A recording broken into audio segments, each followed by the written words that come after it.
from the sorrow. And the father shrugs his shoulders in desperation. And he says, I do not know what he will do, but I do not know what else to do. The crowd outside parts as he steps out the door. They would any day. He's the city leader, but they do especially on this day because his daughter is dying. Bless you, Jairus, one of them offers, but Jairus says nothing in return. He only thinks about those 3 questions of his wife. Do you think he can? Do you think he cares? Do you think he'll come? Jairus steps quickly down the path through the fishing village of Capernaum. The size of the following crowd increases with every person. They know where he goes. They know whom he seeks.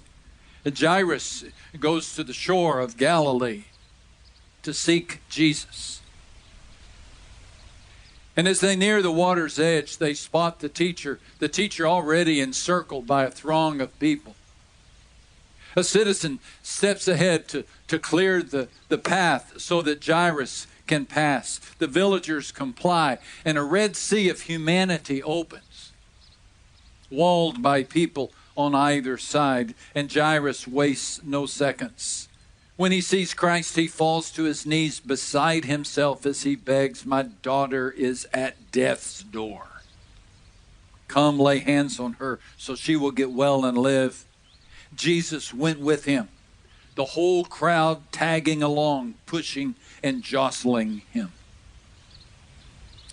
Jesus' instant willingness moistens the eyes of Jairus, and for the first time in a long time, a sun ray of hope falls upon his shadowed heart, and he dares to think Jesus can help. Jesus does care, and Jesus will come.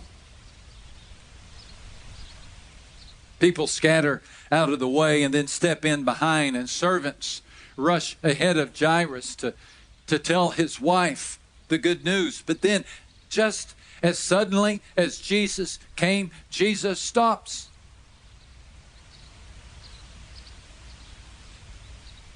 The people stopped when Jesus did.